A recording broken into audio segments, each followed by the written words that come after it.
by the editorial board. The editorial board represents the opinions of the board, its editor and the publisher.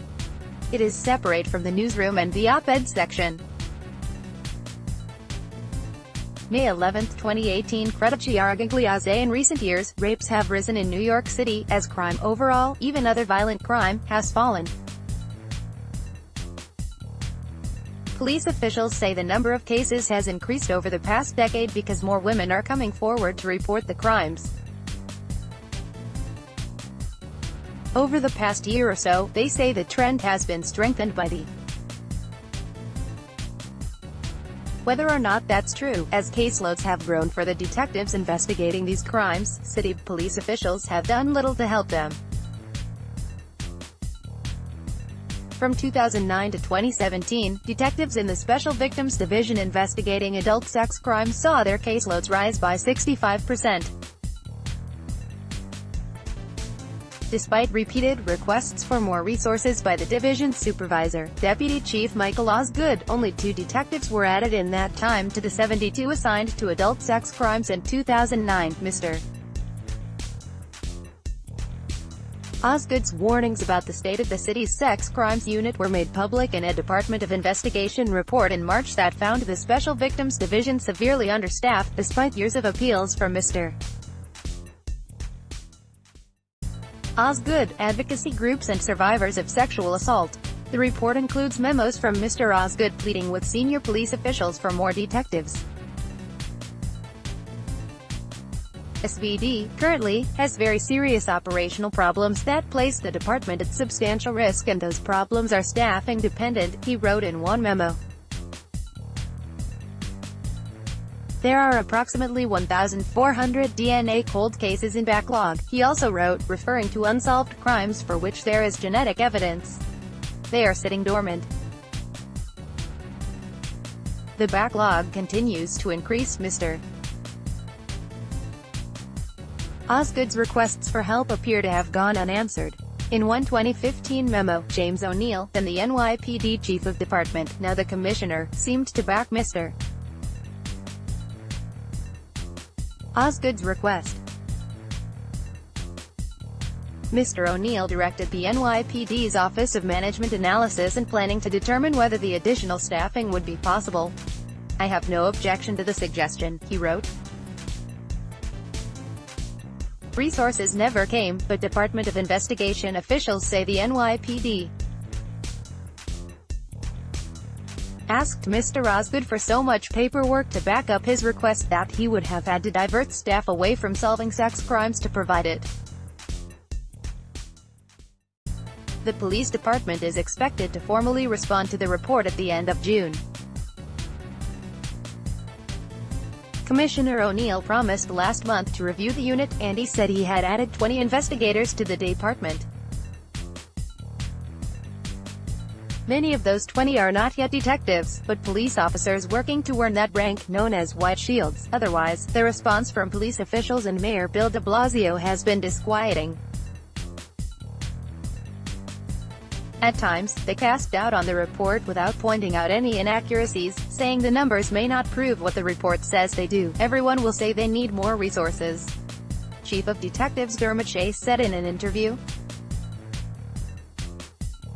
Sometimes they do, sometimes they don't. From an outsider looking in, sometimes some improper conclusions are drawn. Mr.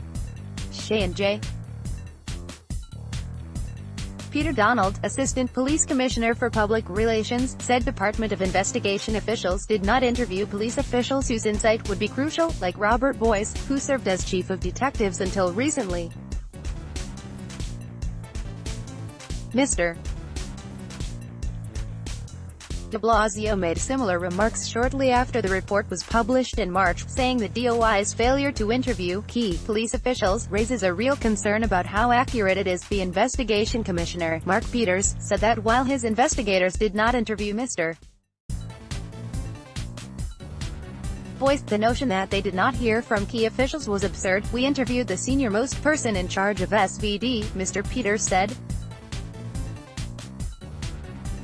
We interviewed numerous other officials, both at prosecutors' offices and at the NYPD. Here are some of the facts in the report.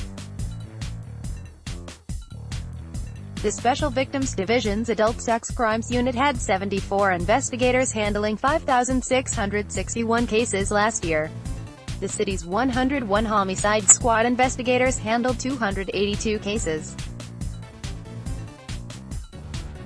The Department of Investigation report recommended doubling the number of special victims detectives to roughly 145. The report found that new recruits to the unit were not given enough training and that requests for more staff members had been largely unanswered for the better part of a decade.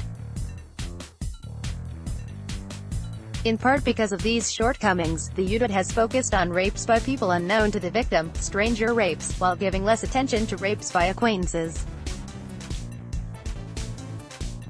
In 2011, the report said, one deputy police commissioner responded to concerns about staffing by telling the Special Victims Division it did not have to investigate every misdemeanor sex crime, a direction the unit ignored.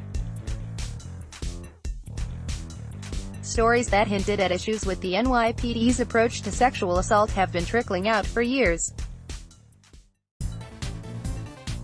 In the Wall Street Journal this week, a woman who had been raped said she couldn't get a detective to return a phone call, while another said a detective asked her how much she drank on the night of her assault, making her feel as though she were to blame.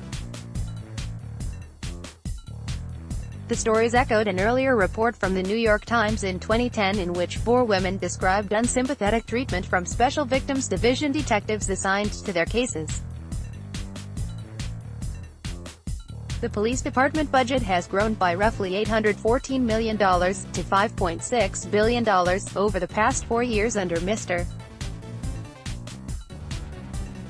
de Blasio. But when we asked NYPD officials for the size of the Special Victims Division budget, they said they didn't have that information. The same response Mr. Peters said they gave him months ago. They were not able to provide us with budget breakdowns, which, by the way, is itself concerning. Mr. Peters said, "Where you put your resources demonstrates what your priorities are," advocates for sexual assault survivors say. Mr.